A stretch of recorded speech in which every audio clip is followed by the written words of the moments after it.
I made an update a few days ago because I noticed there were some spelling mistakes while I was recording the video. On what? On the actual context inside of the map? Yeah. Okay. Gotcha.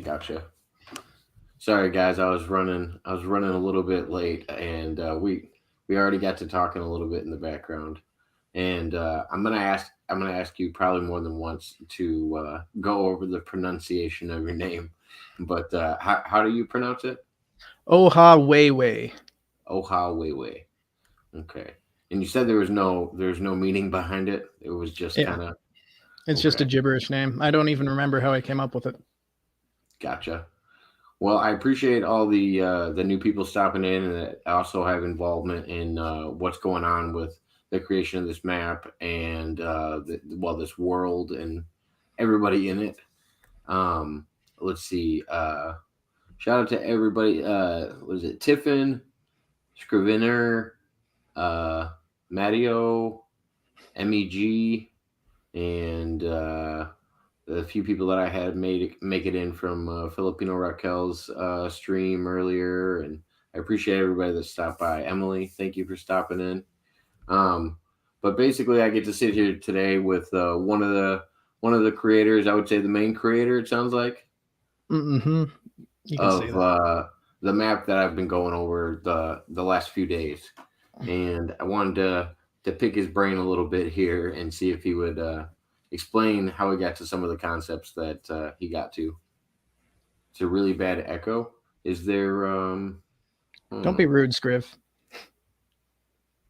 You sound fine to me. Here, let me change it up. I don't want a bad echo either. I can't hear it on my end though, so I'm assuming it's from my speakers. So let me just do something real quick.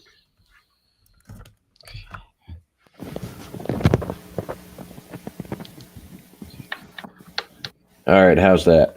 Hopefully a little bit better. Mm-hmm. All right. So, um, let's start with Deviant. How you said? I mean, this is all offline stuff that we were talking about earlier. But how long have you been on Deviant, and what made you come to that? Um. Well, back in the day, DeviantArt was a lot more popular. Oh, I'm getting an echo from you. If you have the YouTube open, it'll give an echo on your end. I have no echo coming through on your end though. Oh, okay. Well, yeah, DeviantArt, was a lot bigger back in the day. It used to be like the place to post art. If you were drawing pictures and making maps on the internet, and still kind of is now. There's a strong community there, but not as much eyes get on it anymore. But yeah, I've always drawn, and I wanted to share my drawings online, and that's what my friends were using in high school, and that's what I started doing when I was a teenager. It was mostly drawing like characters and comics and stuff. And somewhere along the way, I deleted that account, and then about 5 or 6 years ago, I made the Ohawhewhe account, which is what I've been posting on since.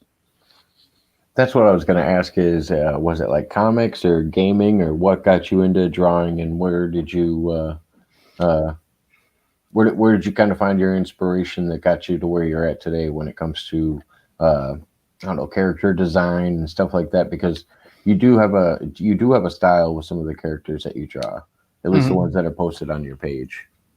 Yeah.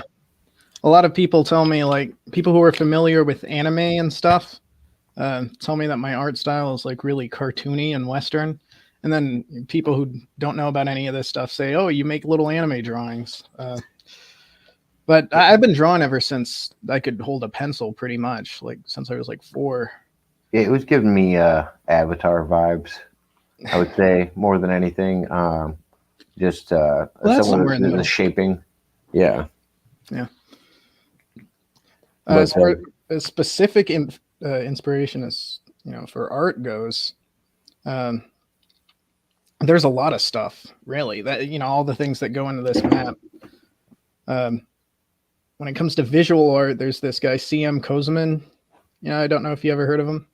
Uh, no. he's like a writer and an artist too, and he does like kind of counterfactual stuff like this that uses science and history for like world building, stuff like that.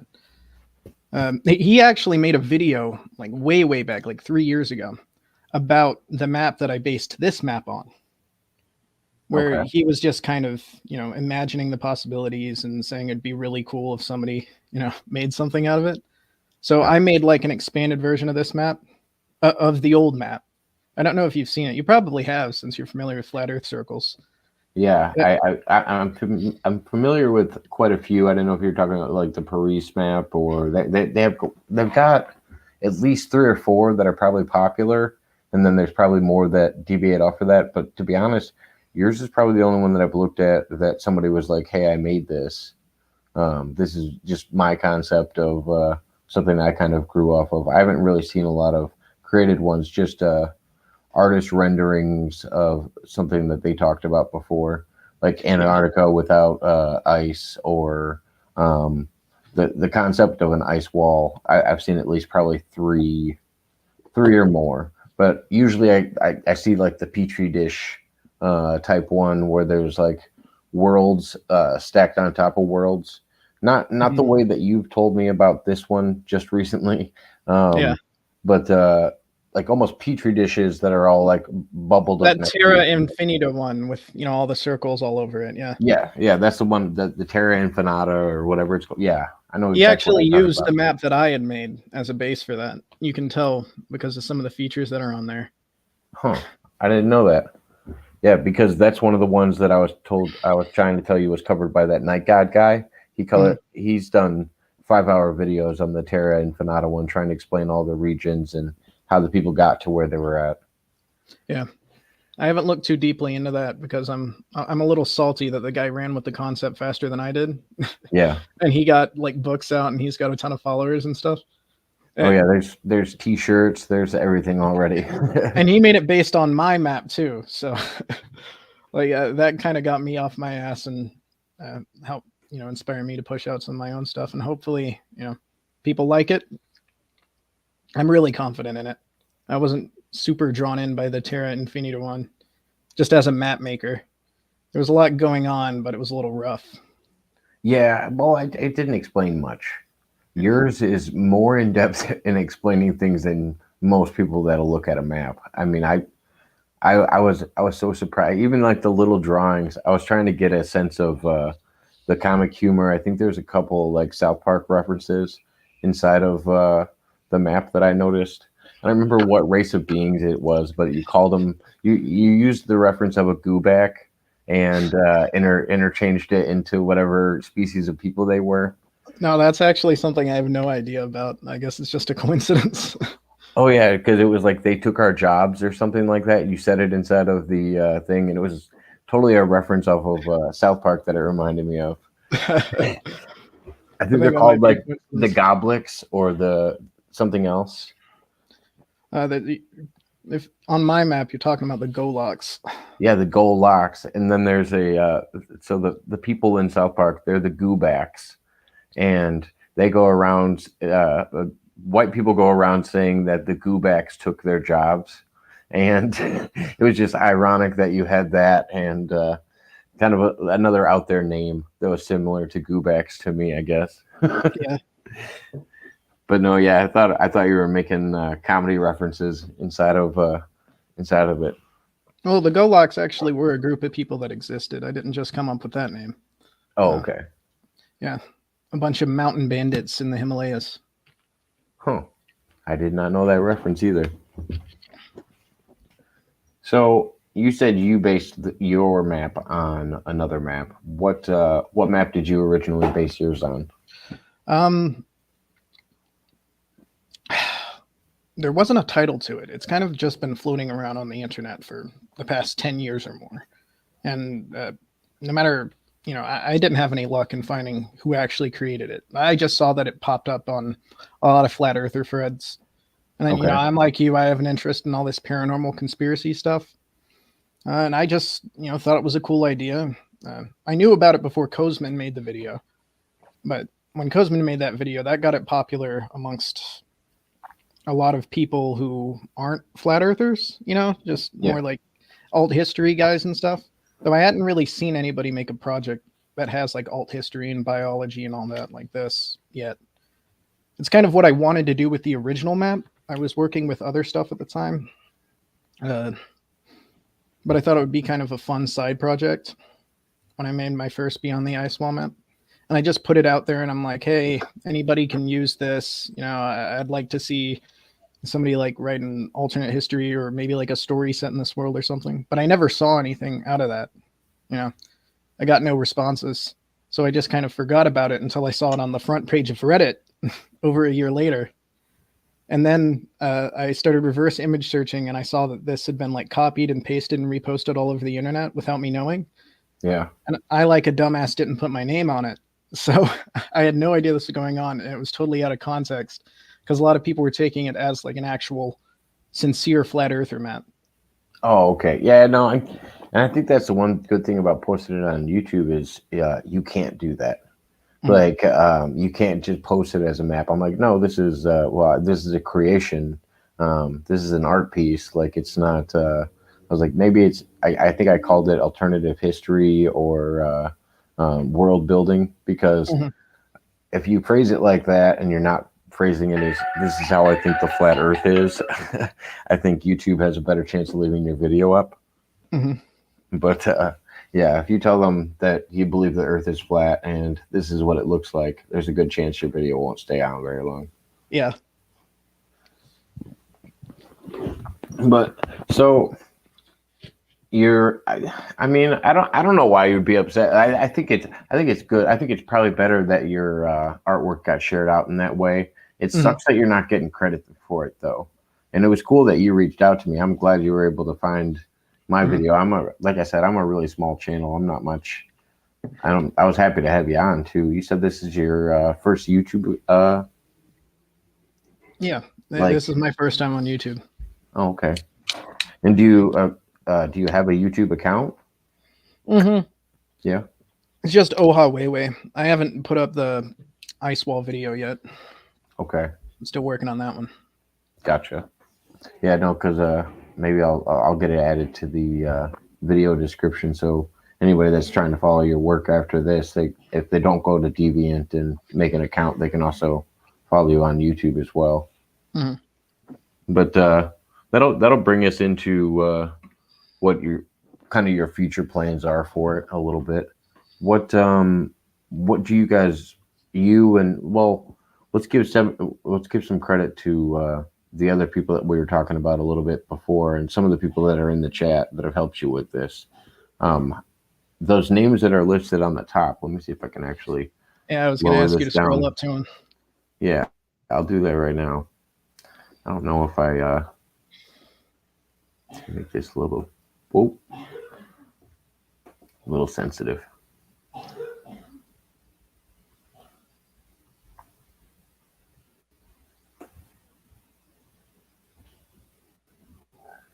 Is that Dishwasher Possum?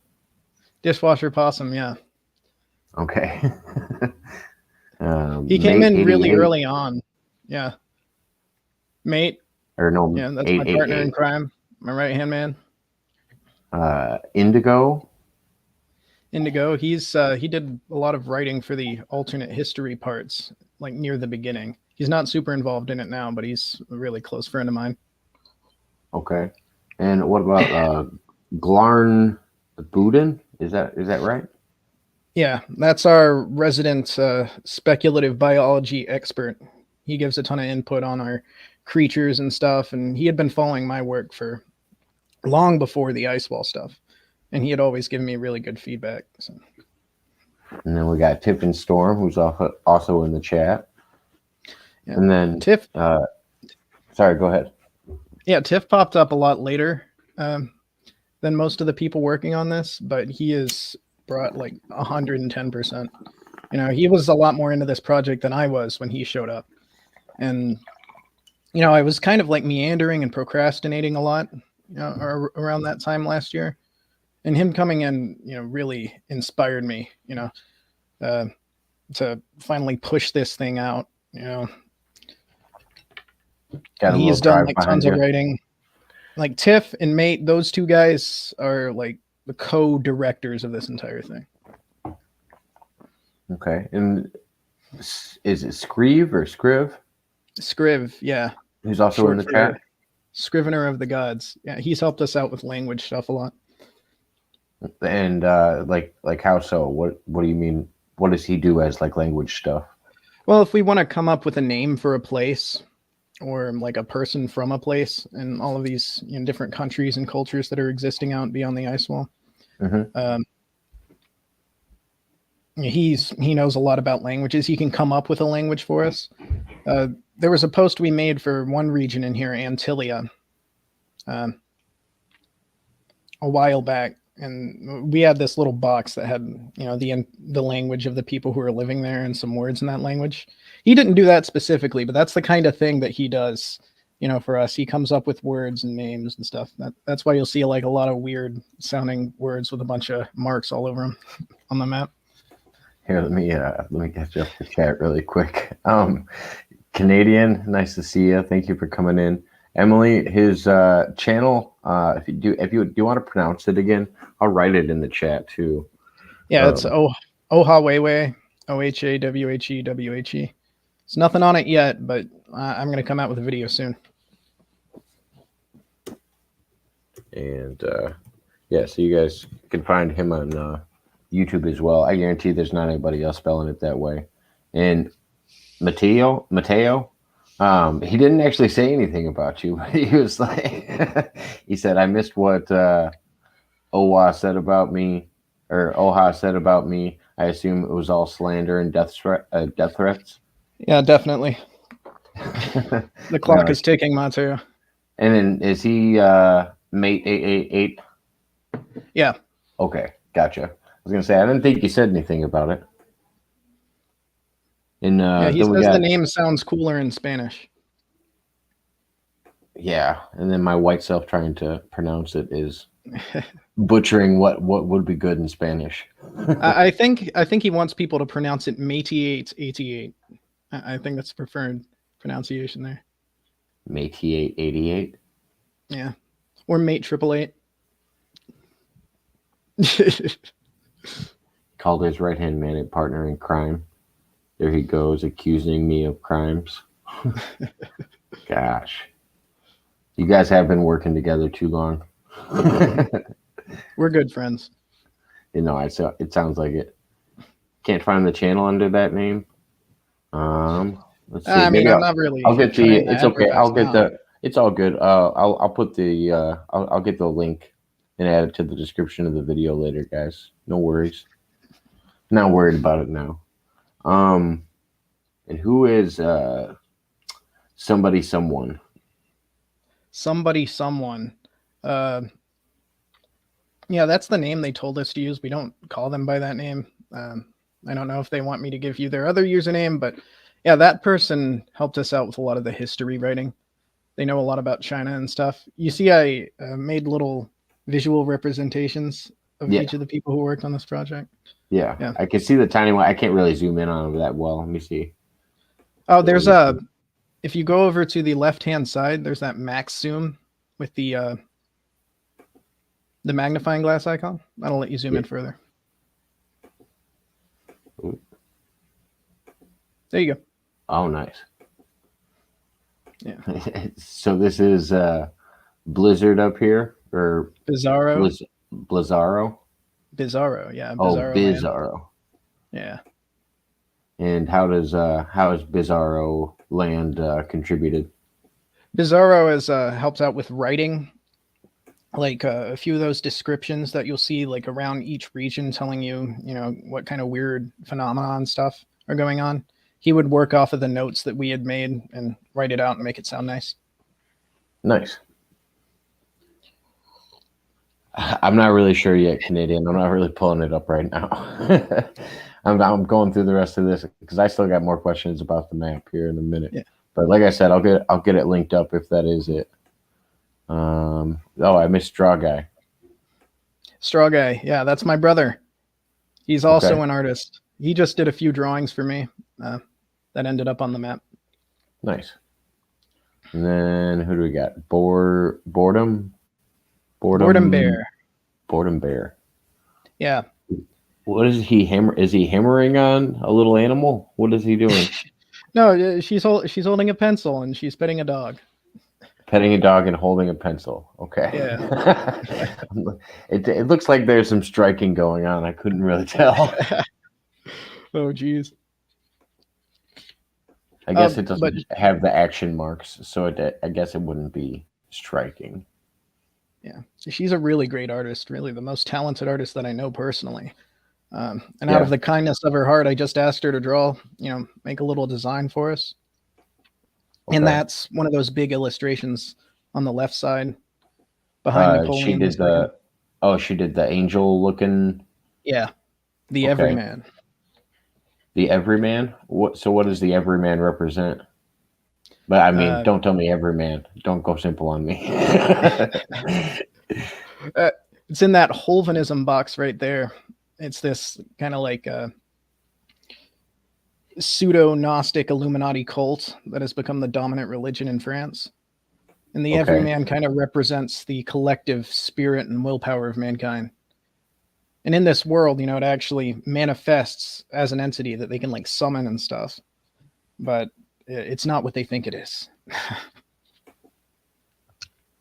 So there's a deeper meaning to it that hasn't been revealed yet, or they think there's something there and they're slowly uncovering it. Like, could you figure it out just by what you presented to us yet, or is there still more to come to understand what these beings are? Yeah, I'd say it would be a lucky guess if you know the true nature of all of this. But there are hints on the map. Like if you notice in the bottom right and left corners, there's some teasers of things that are going to be revealed. In the bottom left and right corners of the map? Yeah. Zoom in on the black part at the edge.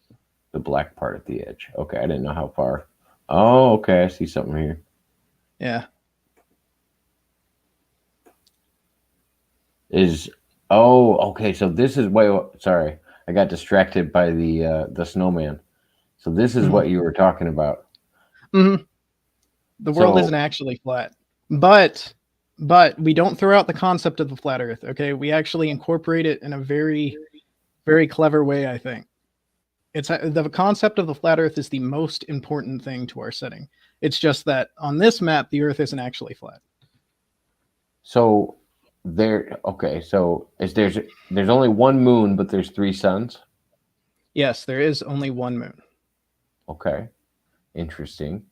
No, because I thought when you were telling me that it was similar to a snowman, I thought you were talking about Shambhala over here. I thought you were talking about this area and you just weren't looking at or Shangri-La. I don't know what I called it. Yeah. Because I was thinking about all those different names for the inner earth, like Agartha, Shangri-La, Shambhala. They're all the Buddhist concepts of an inner earth. And I thought this is what you were talking about when you were saying it was broken down in a snowman form, and we were just looking at smaller ones like right here. I didn't see that actual bottom spot yet. Damn. Yeah. All right. There's a lot more to look at. You'll see that there are 3 worlds, in that snowman body. And on this map, you're only seeing out to the second one, because that's as far as, explorers have gotten at this point. But we're going to make other maps in the future that explore the larger world that's outside of this. Okay. Are you going to have ones that break down these worlds further before you get to that point? Or are you going to build it as big as you can first? At the same time? Gosh. Yeah. It seems like a lot to cover and a lot to write about. Yeah. Well, we've got a lot of new people working with us recently. Should I be reading this writing above here first? Yeah, sure. The little ominous message there. What do we got here? The moon is not your ally, nor is he. Is that similar to there's an ARG like that, talking about the moon. Remain behind the mountains and prepare for war.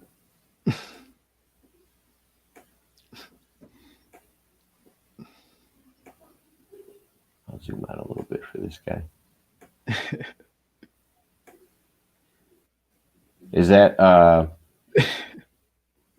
does it look similar to any of the races that are on the map? No. If you're familiar, like really familiar with all of different like conspiracy theory stuff, you'll recognize this guy. Do you know about the Nation of Islam? Oh, is this one of the black gods? This is the evil scientist Yakub. Yeah, the one that wanted to get rid of the albinos, or was he the one that created the albinos? He created the evil white race. Yes. Okay. I thought I saw a G inside of this this Star of David here. I didn't know what was going on over there. And you said there's one on the left side too? But yeah, no, I do know that guy. God, what they call him Mr. Big. I don't know how many times I saw that stupid video on YouTube where they had an artist drawing of that guy and his just whole mission about how he got rid of first created the white people and then they got rid of them all. Yeah. They did their best to. What's this one? This one looks like an alien. Oh, it looks like a reptilian. Is it a reptilian? It's a reptilian. Because I got and the third eye is standing out quite a bit. Yeah. Let's see. This one got text. Okay, don't turn back now. Do I got to read it in order? It says, "Can you see in the dark? If you can, turn back now." And then you see the reptilian down there. Oh. So this was something I was wondering, and if you tied it into the concept of your map, the beings that we would think of aliens on this planet, like Andromeda or small grays or something like that, would they travel to this planet via outer space, or would they come from this outer ring or the outside of the ice wall? Because it seems like some of the names, like the Zeta or stuff like that, seem to be tied into the outside, and I didn't know if there was some kind of overlap there. Yeah, with the extraterrestrials, like Greys, Nordics, Anunnaki, reptilians, all of those will come from other snowmen. So you know how the snowman like flattens out with those wastes? You've probably seen my original, like the blank map without all the text over it. That's just like... Yeah, I saw that on your page. Yeah. So that world of the wastes is just like an infinite, like flat plane of a bunch of wastelands where there's like demons and ethereal beings living out there. And there are other snowmen, like out, way far out beyond the wastes. And those planets are where a lot of the extraterrestrials come from. Ooh, but reptilians are something a little more complicated. Please cover the Jinn really well. I don't see a lot of people that cover genies well. Yeah. I think that'd be a fun one. Yeah, we already have plans for Jinn. I was going to say on that plane that you were talking about before, you were talking about the extraterrestrials that were farther out, but those like malevolent beings that are kind of like not dead but not alive. Oh, and Mateo said Shambhala will appear eventually. Yes. Interesting. So is that it? Does that also fall inside of the other part of the snowman? Yeah. Okay. Like, with the way geometry works and this image works, this is like less than half of the whole world that we're working with. Right. There is a ton of other stuff that we have like living beyond the scope of this map. This is really the tip of the iceberg. And a lot of the stuff living out there is a lot more clearly related to conspiracy topics and stuff. Yeah. Like, I don't know if you picked up that's what we're going for, but this isn't just like a world based on the flat earth map. This is a world where every single conspiracy theory is true. You know that conspiracy iceberg image? Yeah. Yeah. We want to take everything from that and put it all in this world. That's awesome. When it just reminded me of what I did when I was younger.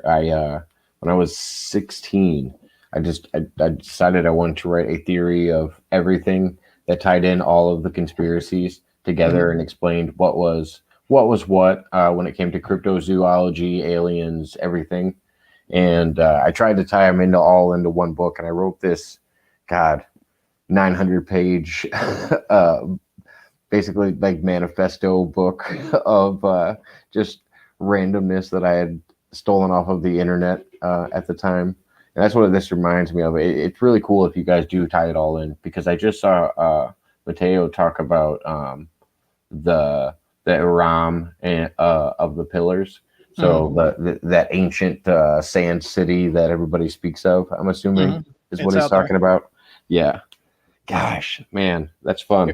Iram, Atlantis, Mu, Hyperborea. I don't think they're the same ones, though. Do you think they're all the same ones? They come from the same thing now. They're different, distinct things. In this world, they're different, distinct things. Gotcha. Yeah, no, because I think some people try to say Atlantis is also this, or this is being mistaken for this, and yeah, no, I'm glad they all have their separate lanes in your creation as well. Man, so this is okay. So now that's going to make me wonder about a lot more. Well, I guess it'll help explain kind of what conspiracies you guys are into.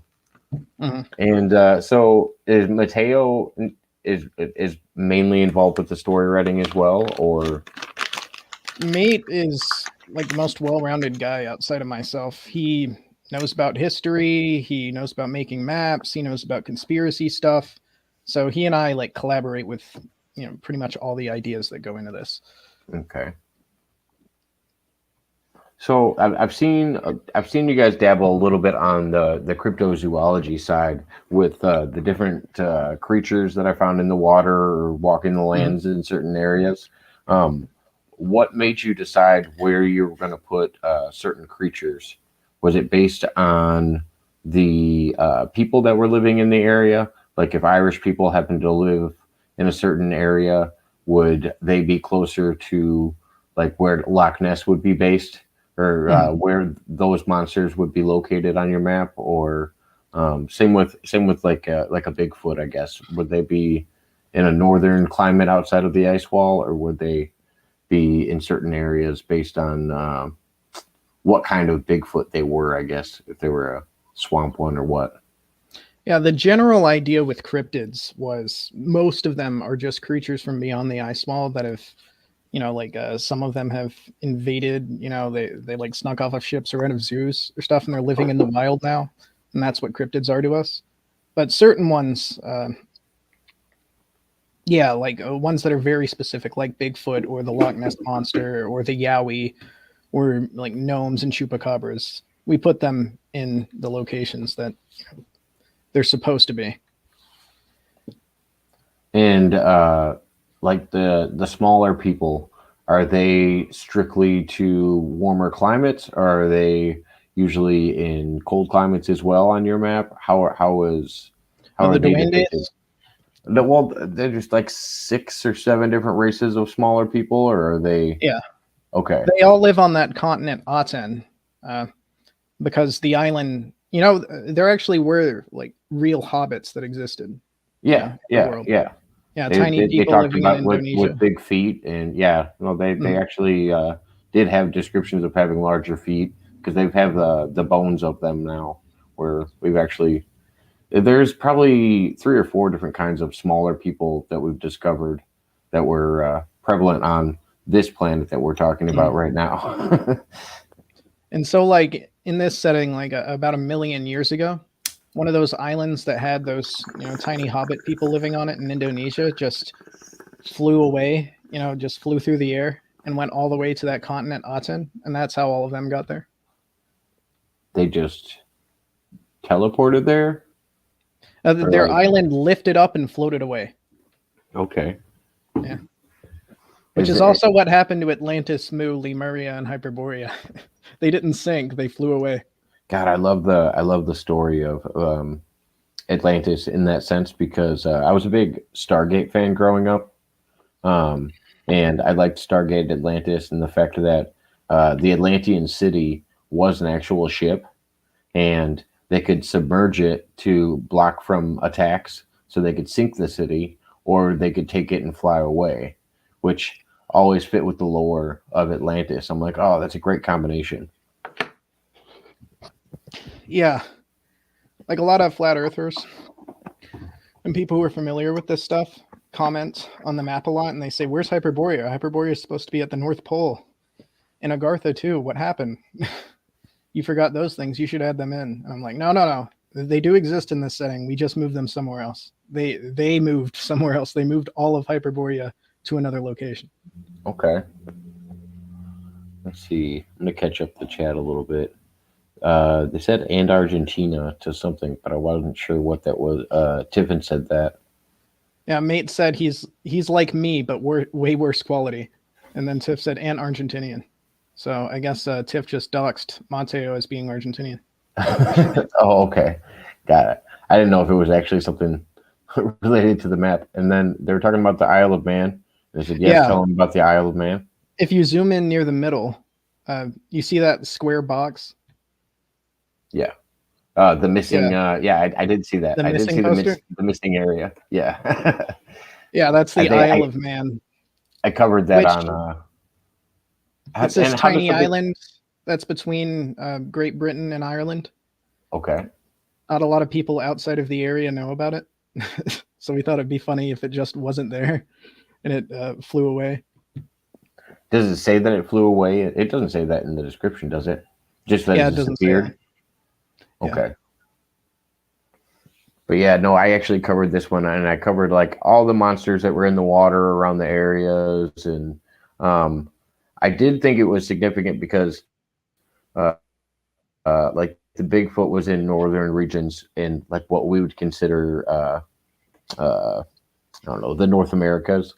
And when I was seeing that, I wonder if it correlated to them making it. Did these beings also make it outside of the ice wall, the cryptids, especially similar to the ones that we saw here, or did they come from outside of did any cryptids actually come from outside of the ice wall into here? Yeah. That's pretty much our story for all cryptids. They're creatures and monsters from beyond the ice wall that have invaded, into the known world. Okay. And most of them, but with the really special ones like Bigfoot and Loch Ness, there's something a little more than that. Okay. And I gotta ask about the sandworms. That's what they reminded me of. I was thinking Beetlejuice when I saw them, but is this supposed to be a thing as well? Like I haven't heard of the Mongolian death worm or whatever this is. Mongolian death worms are pretty cool. So we have Tataria, which is a big. You hear that mentioned in conspiracy theories a lot as this country that was sort of erased from history, this giant empire in the middle of Asia, that you see on old maps, but for some reason the Illuminati erased all records of it. So the Tatarians in this setting, it's complicated. Let me try and. So yeah, they are this big empire that was erased from history, and they're in contact with some of these like people who are living way out, beyond what you see in this map, like in the third globe. All right. And they have access to, all of this magic and, like monsters and stuff. And so these people who are like Central Asian steppe nomads, will like hallucinate and communicate with these things through their minds. And they'll send warriors over there to be trained by these Turanians, as we call them. And they come back and they're like, like super jacked, and they have these like dragon horses with 6 legs, and they have the Mongolian death worms. They use them as weapons pretty much, or pets. They throw them at people while they're riding on their horses, and the worms will eat them. I'm gonna say they're quite large. I couldn't imagine them throwing them. That would be, well, the Tatarians are large too. Yeah. They're big guys. So I've seen a lot of these random ones around that I can't explain. Mm-hmm. And can you give me any context on this? That was an early depiction of the Ice Mother which is that big illustration on the right-hand side of the map. Yes. Of course, okay. that's not what she But I actually thought, looks like, but I liked it. It was a sprite and I that thought Montano that, made. and I thought that wasn't the region that she was standing in, because actually, this is what I speculated on. I thought this is the lady that they saw standing on the ice that was trying to bring them in further, Yeah, that's and her. I didn't think that was the region that she was in. I thought she was in one of the southern gates, or Yeah. Yeah, if we were trying to make it location accurate, she would be there, but I okay, was just no, filling because space on the map. I didn't understand the writing, and I didn't know if it was supposed to be Asian or I think I guessed Middle Eastern, or I couldn't guess accurately. I thought it was like an Asian dialect of some sort, because it was like the falling script, and I couldn't tell what it was. But was it just gibberish? Yeah, it was The just script itself. gibberish, Okay. as far as I know. Let's see. What else? What do we got? Red pill him on Tataria. What is there to talk about with Tataria? Okay, do you know about Tataria? I don't know. I don't know if I know about it or not. Okay. Maybe if I was refreshed, but not by name. Do you know about the Definitely not by mud name. flood? The mud flood. No, I don't think I do. Oh, that's a really big conspiracy theory. Okay, so Tataria. All right, you go back on you look at old maps, like that one, the old flat earth map, that people keep sharing around, and a lot of other maps from like the 1700s and 1800s. And you'll see in Central Asia, where where Russia would usually be.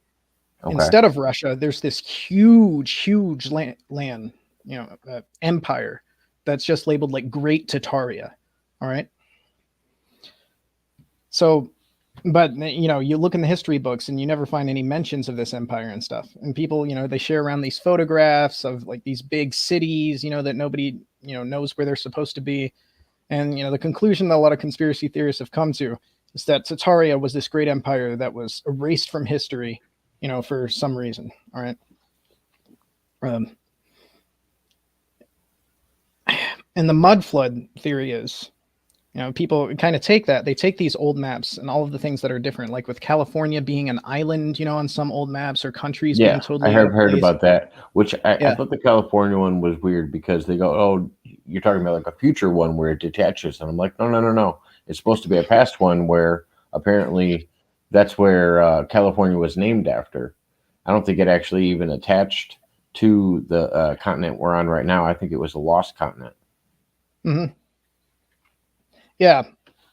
So people, they look at all those old maps and all of those things that aren't in the history books. And they look at all these pictures of cities. You'll find a lot of old pictures of cities that are like covered in mud, like up to the second story, Yeah. And other pictures of cities, like huge metropolitan areas in Europe or wherever. All right. Oh yeah, and then plenty of jungle ones that are buried and have to be uncovered. Yeah. Well, they have these pictures of these fully built cities in the middle of the day, and there are no people there. The streets are completely empty for some reason. All right. So why would they have all these cities built up with no people living in them? So the mud flood conspiracy theory ties all this together and says that sometime, in the mid to late 1800s, there was this global cataclysmic event, in which a ton of cities were just like destroyed or buried under a bunch of mud. And the Illuminati, whether they were responsible for it or not, they took advantage of this event and used it to pretty much rewrite history and rebuild, Earth in its own image. So all history before the year, 18 whatever is a lie, according to the mud flood, which is true in this setting. This is before the mud flood. Gotcha. All right. Well, that makes sense. I mean, I think, because I've seen plenty of stuff that actually supports that, the idea that dinosaurs are a construct, and that most of the things that we're seeing aren't really what a dinosaur would have been like, looking like, or shaped like, according to science. Like, there was all like a cover up by science. I'm also a big Graham Hancock fan, and I do think we are a civilization with amnesia. I think it's quite evident that there's huge mega structures off like the coast of Japan that haven't even seen daylight because they're submerged by water in 3,000 years. And I think it's naive of humans to think that we're the most advanced race of beings that have ever been on this planet. Yeah. Yeah. But Some of what Graham Hancock says, he goes a little too far with it in a lot of cases. yeah, But I definitely when he believe brings that it we're ancient when civilization. he brings the aliens in, I think that's where I Yeah. have trouble with it. It's the same with like the Zechariah Sitchin stuff. I like it. I like listening to it. It's interesting, but I have trouble believing that all of our planets are named after these gods and they were all real people. And Mhm. I mean, I don't really know that there was like these battles going on in the sky. But I've looked into it, and apparently there was possibly a planet the size of Earth or larger that explains our asteroid belt now, and it was supposedly a battle in the sky between people on Mars and people on Earth, and A hyper war. yeah, I'm like, yeah, you could get pretty deep into following that stuff if you really wanted to. But no, I do like the idea of past civilizations that have been lost to just time, continental shift, or like you said, the mud flood. Mhm. Like I wish I would have. I'm gonna definitely have to look into that conspiracy now. Well, the thing with the mud flood is like, unlike these other, ancient civilizations ideas, it didn't happen like 10,000, 20,000 years ago. The mud flood is supposed to have happened within the last couple hundred years. And the mud flood specifically, is a plot, by the Illuminati or secret societies or whatever, the elites, to rebuild the world in their own image and just totally rewrite history. So that with the mud flood, it's like a lot more recent. Okay, so yeah, and so you're saying that is it kind of the same idea with religion though? Like how do you think religion was part of that? Like in the world that we living in, I don't know if it fits on yours, but like the concept of religion being started or man-made religion in the 1800s, and then people following that and understanding that as history, like Oh, wow. Bible thumpers in our reality that think like what Ken Ham says is true, like that the Earth is only 3,000 years old, and all of these things were put here by God for us to interpret. Like Yeah. that it was all created like at a certain point, like 1,800 years old, or I mean 1800s. Gosh, it'd be Yeah. weird if everything was written off of that. Like all of history was written off of a certain Gosh. period. That is a good idea, that they could have totally like replaced religions. So like Christianity was, it was never actually a thing through history. It was just made up a few hundred years ago. That would be wild. But that's when not they, what we did. yeah, like that's when they actually switched to singular gods in like our.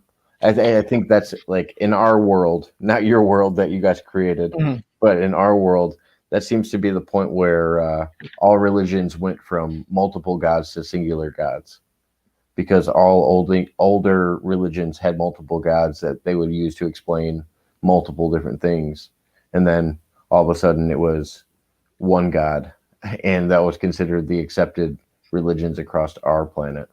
Mhm. I don't know. That's my musher brain talking. Which bring me to what we were talking about offline a little bit. Where did you guys come up with some of the concepts for some of these areas? I was talking about the one that they basically weaponized, enjoyed, and everything else. This hallucinogenic area that just had like mushrooms in the area, and you were telling me a little bit about like just walking through it. Yeah, I just came up with all of them off the top of my head. And the reason for that, why I came up with all these concepts for these places, was, the kind of guys that I'm working on this with, they're very, what's a nice way to put it? They're nerds. Yeah.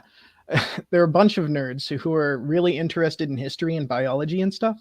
So to them, a continent where, French colonizers sent Huguenot minorities, and it's home to only sparacidont mammals and the sphenodont reptiles. That would be a very interesting concept to nerds. Like, Yeah. as a nerd, I find that to be an interesting concept. But I know it's not just going to be a bunch of nerds reading this. It's going to be your average Joe.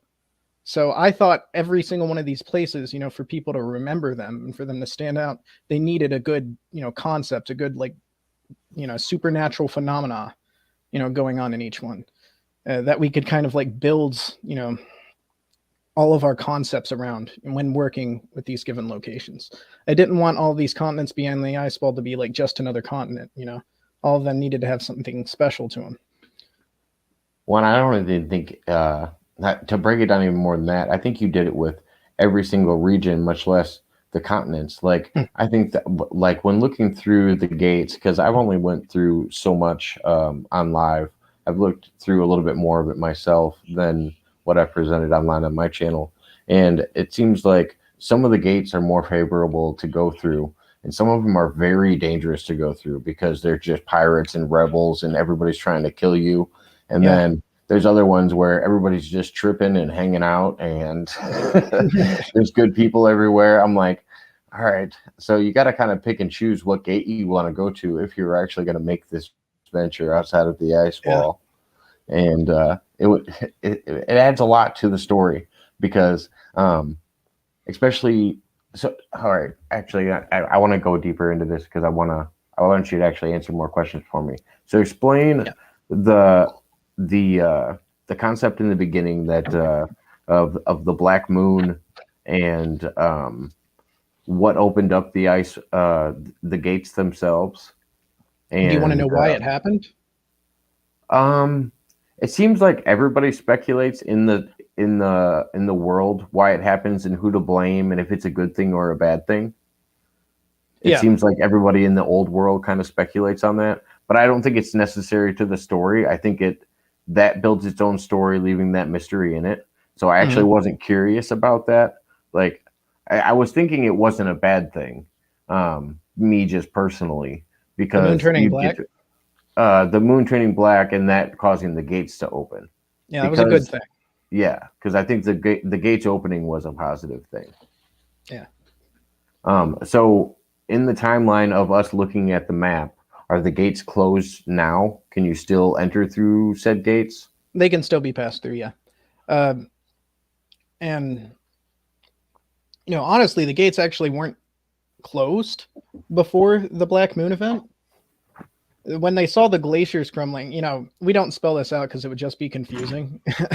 But some people are actually curious. I promise. I was curious. I was like, all right, so because it was very significant when the gates actually opened up, when the black moon that everybody talked about, or when the moon just stopped shining, because I was trying to interpret what the black moon actually was. Did it no longer shine where it had like the reflection of the sun, or was it a different? Was it a different thing altogether? It just turned pitch black. There was no light coming from the moon. Okay, so you didn't even. It wasn't even like you couldn't even see the outline of it or anything. It was just gone. It was just a black hole in the sky. Gotcha. Okay.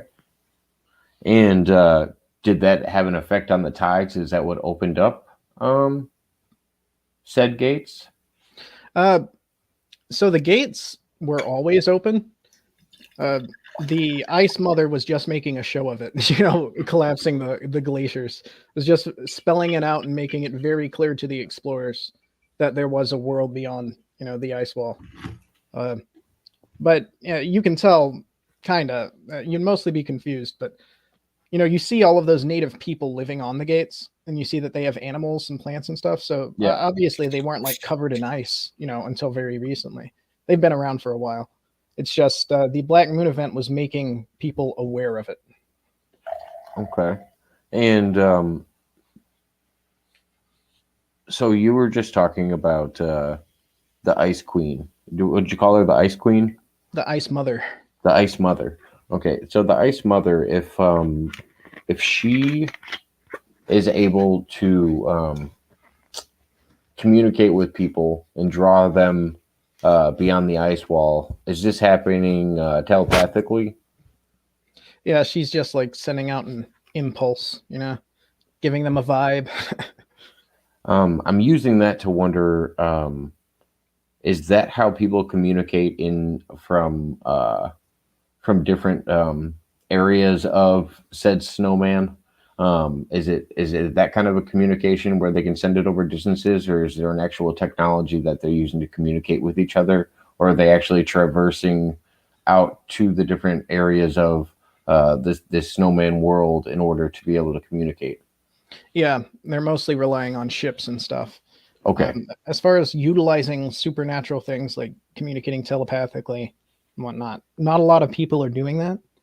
And, for certain reasons in this world, it was very difficult up until recently to achieve anything supernatural like that on the Earth, in the known world. Yeah. Like you see, under that snowman model picture, and the text under it, I describe how when the moon turned black, all of this like witchcraft and commune with demons and spirits and, sacrifices, all those occult rituals and stuff, they became a lot less potent, in the years during the Black Moon event. A lot less people were doing that, kind of thing, because it just wasn't working for them. So that's kind of what led to the modern idea that all of this magic and stuff, doesn't exist, doesn't work. And it sort of paved the way for like the rational, naturalistic view of the world. So, yeah, like in the known world, they aren't doing a lot of that witchcraft stuff. But when you go down to Atlas, the witchcraft and occult rituals are, actually effective and more effective than they ever were on Earth. And that's what made me wonder. Does the Ice Mother come from Atlas? No, she comes from Akupara, the third globe, the one at the bottom. Okay, so she's even higher than these. Because I was trying to put like Jinn and magical type beings on that Atlas plane. Yeah, most of them live. So is she higher? So she's higher than that. Lower than that, below it. Oh no. When I'm saying higher, I'm almost thinking like higher plane of existence. Yeah, I'm almost like I'm using it as a like ascended type reference, not actual physical lower on this map. Yeah. So what beings fall into that the lowest category of this map that we're looking at right here? You explained it earlier, but I can't really. I'm trying to grasp where the separation is from them and these Atlas people. Well, there's a lot of different kinds of people living in the third globe, as you'll see when we make more maps and stuff. There are humans, just normal humans living out there, and then you have beings like the Ice Woman, and other beings, Hyperboreans, Lemurians, Muians, which is what. The Ice Woman is a Lemurian. Muians, Atlanteans, those are all like ancient races of people who existed long before us, and they became like much more advanced. I don't know if you know about spirit science, but that's I do. Yeah. They were like those higher, degree of humans that were, like giant and super intelligent and stuff. Yeah. And then they all left at some point in the past, and that's where they're living now, is out on the very edge of this, huge world. And so that's where your Anunnaki and your I don't know, fallen angels would be. Yeah, essentially. What is the tie between Atlas, the center of this map that we're looking at right here, and the Atlans on the map that we're looking at? Is there any reference to the Atlans and the Atlas connection? I don't know anything about Atlans. Atlas is just I just took the name from the Greek Titan that's responsible for holding up the sky, holding up the earth. Yeah, it made sense as a name for the the world beneath our world that holds it up. I just remember this area was really big on the map, and I didn't know if Atlan or Aten. I didn't know Aten, that's what you're talking about. Aten. Sorry, Aten. No, I didn't know if there was any connection to that. And a lot of those names Atlan. actually they come from the original map. like the one that I based this one off of. Okay. Yeah, Aten, Thoth, all of those things. The Egyptian god names were a feature from the old map, and I just kind of kept them into this one. Okay. Yeah, that makes a little more sense. I didn't see. Oh, when you were just showing me the snowman maps, I just saw that heavenly river type thing going on the southern part of the map. Heavenly What is River. that? It looks You like have to show me what you're river. talking about. Okay, I'll bring it in here.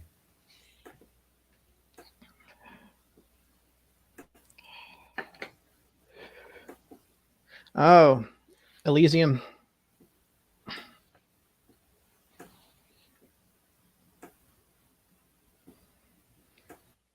What's it called? Heaven bound to earth. So it's like, is it like heaven on earth? No, it's the concept with Elysium is that it's this flying continent that just floats in the air in the same spot above the earth, and it just like stays there frozen high in the sky. And in Elysium specifically, there are all of these like giant plant structures, made of vines and trees and soil and stuff that create these, huge vines that like hang down, from the continent that as it's like in the air, frozen in the air. Yeah. And they connect the continent like a, Jack's beanstalk to the earth below. And you can like climb up these vines and get to Elysium. So that's where the name, Heaven Bound to Earth comes from. Oh, that's fun.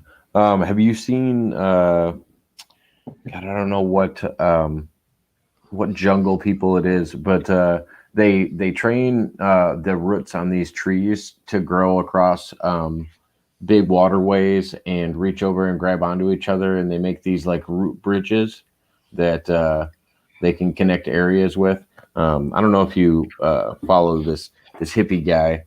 His name's Dakota of Earth, and he's a big tripper, and he goes around and does a lot of shaman rituals. He tries ayahuasca in the jungle and a bunch of random stuff. But he came across these people he was visiting one time, and they have this area you can go visit. And I guess these huge 100-year-old trees, the roots like reach out and grab onto each other, and they weave them into each other so that they can build these bridges across. And that's what it reminded me of when you were talking about those like descending vines. That's super cool. Yeah, there's pictures of them all over the internet. They're amazing to look at. Hey, Mud Rabbit, nice to see you. Man, she's actually way better at the conspiracies than myself. She's probably heard of the mud flood that you were talking about earlier. I was actually hoping she was in here when you were talking about that place. What was the name of that? Started with a T. Tataria. Tataria. Yeah. Mud Rabbit, have you ever heard of Tataria? He was vaguely explaining it to me here a minute ago, but it seems like a relatively familiar concept of just like lost, really advanced places. So eventually, you want to get a actually another random question. You were telling me about the red line. What did what did you tell me it was? I was asking if it was like an equator, or if it was like another ring. Yeah. And I probably need to edit the map to make that clearer, because I realized I did not put an equator in the known world. So if you saw that like, on Earth, and then you saw that out there, you'd, realize, oh, it's just the equator. But since that's the only red line on the map, I got to go back in and fix that. Does the weather coordinate with that equator just like every other equator? Okay, so it would be warm on continents following it. Yeah, you see the image with the sun's, like orbiting around the snowman structure. Yes. Yeah. So that would be the area where the sun shines the most, and then near the edges it gets colder. I just didn't know if it was still that applicable. Like that, it just shows me the depth of how much you guys put into it, because you could have created the continents and placed them on there, and then be like, oh yeah, we need an equator, and then all of a sudden you got cold weather people living on it. I mean, it definitely could have been not as well thought out. Oh, Mud Rabbit does know about the mud floods. Tataria, oh yes. Apologies for the lateness. Follow a few people on Telegram that have information. Oh, yeah. I knew you would know most of the conspiracies. So that's what he was actually explaining to us, was that all of this map is actually based. It has conspiracies all through it, and you'll have to check the replay out, Mud Rabbit, because I don't want to go over them all again. But yeah, I have a feeling we're gonna have to talk again sometime, and I'll actually ask you more concepts about this, because I do want to break down like why some people waited so long to leave to the outer area outside of the ice wall, and I wanted to go over the prisons that were real far out that I was talking to you about offline. Yeah, because there's a lot of concepts on it that I'm like confused by, but I feel like there is a purpose, but I haven't figured it out yet. Yeah. So besides the areas that we don't see on here, what races of because I was asking you, just the ones I see on here, I think some of the names are similar to alien races. Are we talking like next tier out, like that the Atlas area? Are we talking even farther out than that for like aliens and other things? Yeah, way farther out than that. Most of the aliens come from beyond the wastes, so they're not even on this whole planet thing. Okay. And so are there other planets similar to this what's it called? This snowman? Are others structured like a snowman, or? Yeah, there are other ones out there. Okay. And you can travel in between them, and so what's the concept of space? So there is no space. Okay. And traveling in between them is a lot easier said than done. And I guess those, both tie into the same concept. So instead of space, instead of the void of space, we have this substance called the Aether, all right? Yeah. And the Aether is more dense the higher up you go and less dense the lower you go. And because that Aether exists, as you move down this snowman, you move out in the Atlas, you see a lot more weird things happen. Because what Aether does is kind of like stabilize reality. It makes things more normal. So when you go down and the Aether is less dense, you start seeing like a lot more weird things and phenomena, like all of the supernatural stuff that you see on the map. And then when you go down all the way, like past the snowman to the flat plain, the wastes out there, that's where the Aether is least dense. So reality just like totally breaks down. There's no barrier between like thoughts and real physical matter. So that's where you have like a ton of demons and jinn and, ghosts, all sorts of beings like that roaming around out there. And if you were to try to walk through there, because logic doesn't even work, you can't just go from point A to point B. If you walk in a straight line, you're not going to end up straight ahead of you. It's just space is constantly breaking down. So if you're going to travel through that, you need to be really advanced or really attuned to the environment.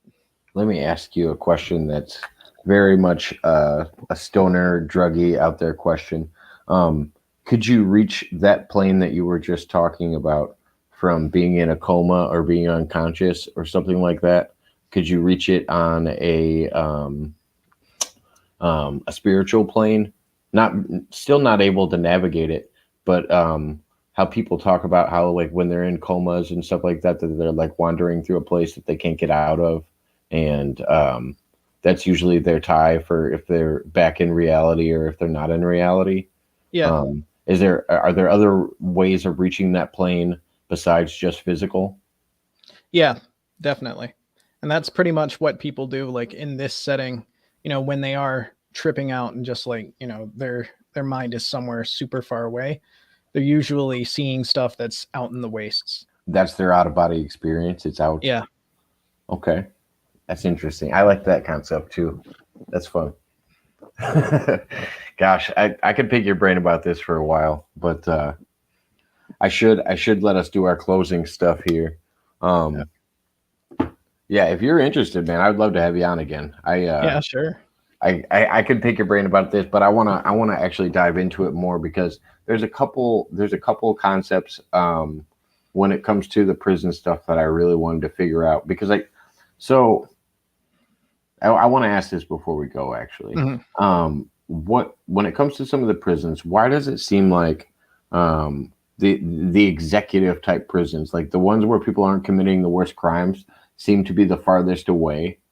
And like how does the punishment work? Like if it's a minor crime, why would they bring you all the way from our known world all the way out to this prison island that nobody even wants to monitor? They just want to like send people out to these islands and just like leave them out there.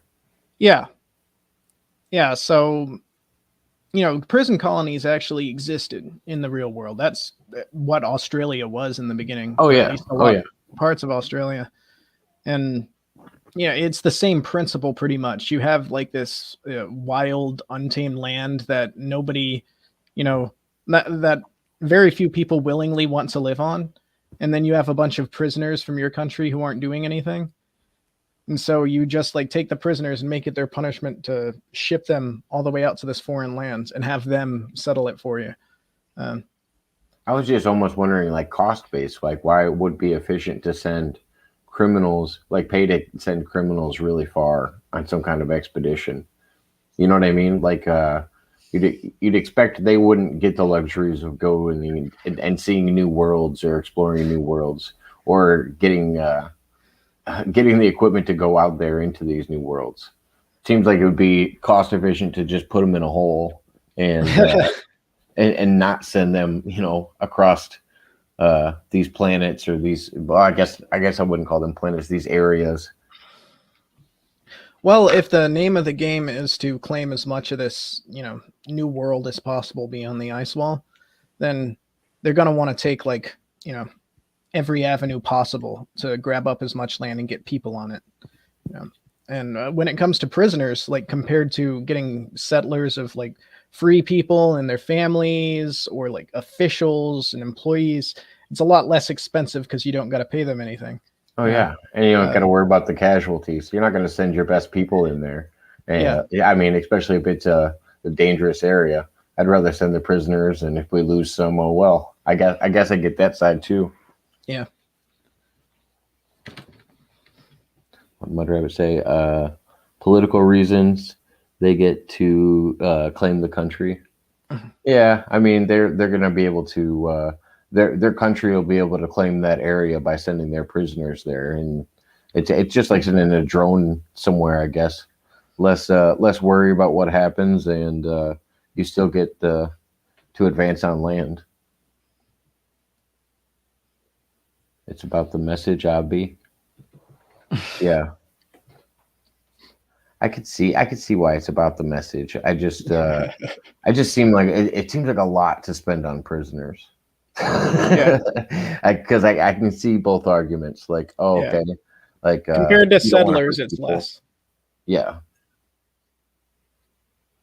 Also, if you don't want those people around, it's a really good way to get rid of them and make sure they can't come back. Well, yeah, they're probably not going to make it back very easily. That's for sure.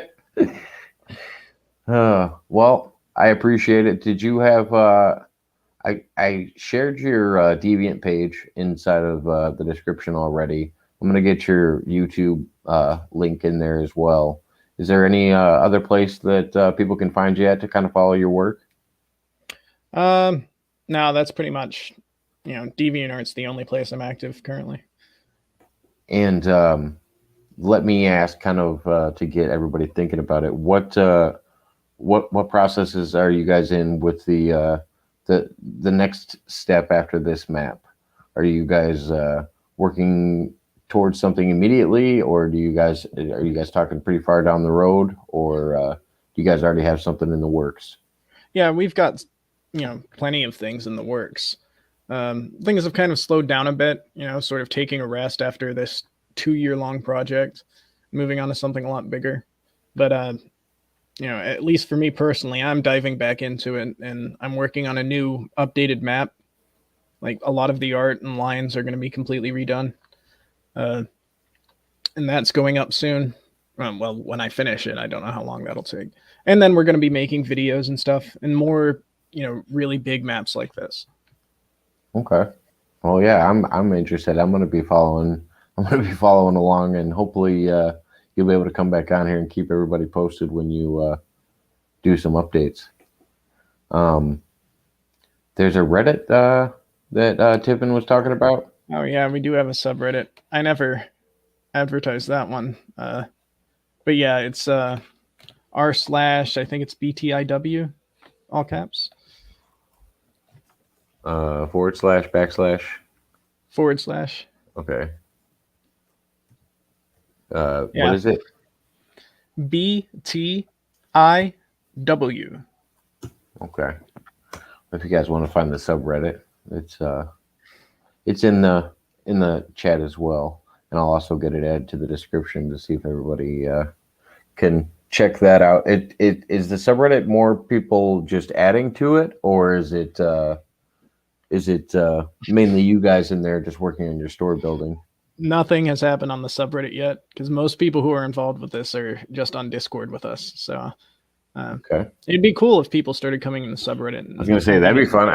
I'd definitely throw some ideas out there, and I'm curious to what you guys have already came up with. Where I'd question you on a few things like that. I'm still kind of stuck on that the second tier of the snowman, and the different concepts of how to get there, and the fact that you can't really navigate it, and because it leads me into, okay, well, how do these more advanced beings in the lowest tier of the snowman advance through it, or how do they get through it? What abilities do they have that makes it so they can pass through rather than somebody else physically? But yeah, no, I could pick your brain about these levels for a while. Okay, Mud Rabbit got it. Thank you for posting that up. I appreciate it. But yeah, I appreciate you coming on again, and I appreciate everybody tuning in. You guys are all more than welcome to stop by anytime, and yeah, hopefully we'll set something up sometime soon. I'm gonna have to cover some more of the map before I have you on again, just so I got some more context and give everybody else watching a little more context. Yeah, you could have people leave questions for next time. Oh, okay, perfect. They go back and watch this. So if you guys see this later, yeah, feel free to leave comments with your questions, and I'll write them down, and we'll get them in here for the next one as well. Well, thank you again. I appreciate you being here, and you have a good day. Thank you. It's been great. All right. Hopefully we'll do it again soon. Mm-hmm. All right. Good night, everybody.